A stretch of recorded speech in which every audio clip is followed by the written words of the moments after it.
হাত কিরাম লাগে। পরের বারে আবার একটা বইয়ের বাটে বাচ্চা এসে নিয়ত করছে, আল্লাহ তুমি যদি আমাকে একটা পুত্র সন্তান দাও, আমি মসজিদের ইমামকে এক সন্ধ্যা ভাত খেলাবো। আল্লাহ সেইবারও একটা কন্যা দিছে। পরের বার চান্স লিখছে দিকে আর একবার চান্স নেই, যেরকম আমি 3 বার চান্স নিয়ে 3টাই বেটে আছে, বুঝলেন। পরের বার চান্স নিয়ে বইয়ের পেটে যখন বাচ্চা আইছে তখন রাগ করে বলতেছে, আল্লাহ তুমি যদি আমাকে একটা পুত্র সন্তান দাও, আমি শয়তানকে এক সন্ধ্যা ভাত খেলাবো। মানে রাগ করে কয়ে ফেলা দিছে। আল্লাহ সেইবারই একটা পুত্র দিছে।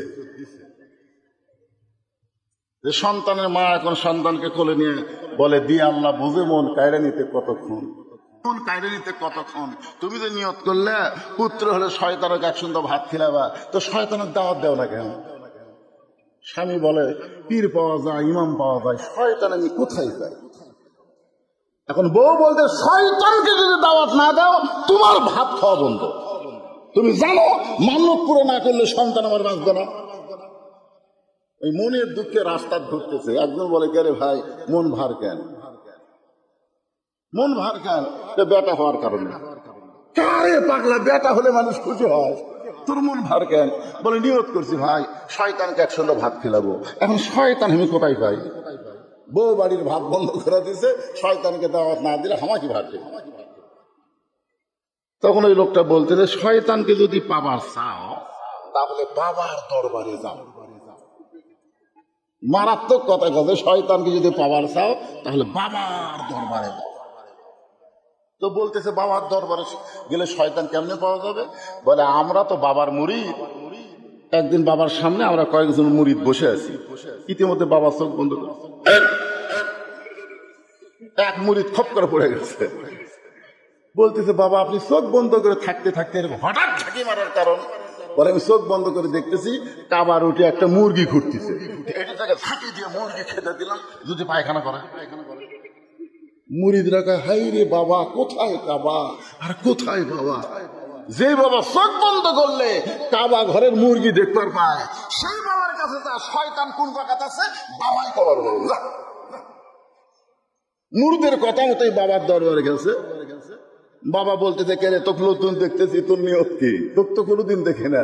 বলে, বড় আশা নিয়ে আইছে বাবা, শয়তান কোন জায়গাতে আছে একটু খবর দেন তো। বাবা কয়, শয়তান খবর কেন? বলে, আমার একটা ছেলে হয়েছে, আমি নিয়ত করছি শয়তানকে একসঙ্গে ভাত খেলাবো, কিন্তু শয়তানকে খুঁজে পাচ্ছি না।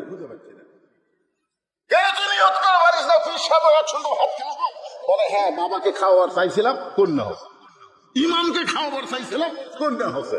যে শয়তানকে খাওয়াবার চাইছি, পুত্র হচ্ছে। বাবার হাতে এক লাঠি ছিল, মারছে ভাই। ওই বাড়ি খায় আসতেছে, আস্তে আস্তে রাস্তার মধ্যে ইমামের সাথে দেখেন। ইমাম বলছে, ভাই কোথায় গেছেন? বলে, বাবার দরবারে। কেন? বলে, শয়তানের খোঁজে। খোঁজ তো দিবার পারলো না, লাঠিতে মারলো বাড়ি। ইমাম বলতেছে, শয়তানকে খুঁজবার কত দূর যাওয়া লাগবে? ওই আটুষি যাওয়া লাগবে, শয়তানের খুঁজবে? অত দূর যাওয়ার দরকার নাই। শয়তানকে যদি পাবার চান, লাগাতার 3 মসজিদের শেষ কাতারে নামাজ পড়বেন। আপনি খালি খেয়াল করে দেখবেন, সবার শেষে আসে কে, সবার আগে যায় কে? সবার শেষে আসবে, সবার আগে যাবে। একই লোক যদি লাগাতার 3 জুম্মা এই আমল করে, তাহলে বুঝবেন ওই শয়তান। সবার শেষে আসে, সবার আগে যায়। একই লোক যদি লাগাতার কয় জুম্মা, 3 জুম্মা যদি আমল করে, তাহলে বুঝবেন ওই শয়তান। ওরই এক সন্ধ্যা ভাত খাওয়ায় দিলে আপনার মান্যত পুরা হবে। কারণ আল্লাহ কোরআনে বলেছেন, মিনাল জিন্নাতি ওয়ান নাস, শয়তান খালি জিনের মধ্যে না, শয়তান মানুষের মধ্যে আছে। এখন মসজিদের শেষ কাতারে নামাজ শেষ করে বসে আছে, সবার শেষে আসে কে? প্রথম জুম্মায় দেখে সবার শেষে আইছে ওর চাচা। সবার শেষে কে আইছে? ওর চাচা। মনে মনে বলতেছে, কাজ কামের ভিড়ে চাচা না হয় সবার শেষে আইলো, চাচা যেন আগে বার না হয়। দেখে সবার আগে ওর চাচাই বার হয়ে গেল। দ্বিতীয় জুম্মায় দেখে সবার শেষে ওর চাচা, সবার আগে ওর চাচা। এখন তৃতীয় জুম্মা আল্লাহ বলতেছে, আল্লাহ আজকে ফাইনাল জুম্মা, আল্লাহ আজকে যেন চাচা সবার শেষে না আগে।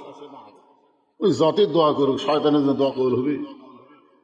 সবার শেষের চাচাই আইছে, ওই এখন বলতেছে আল্লাহ শেষে আইছে, কিন্তু সবার আগে যেন বার না হয়, অন্তত চাচার আগে কেউ একটা বার হোক। কারণ আমি শয়তান দেখবার চাই, তাই বলে বাপের ছোট ভাই শয়তান হোক এটা আমি দেখবার চাই না। কিন্তু যেই মাত্র সালাম ফিরেছে চাচায় আগে বার হয়ে গেছে।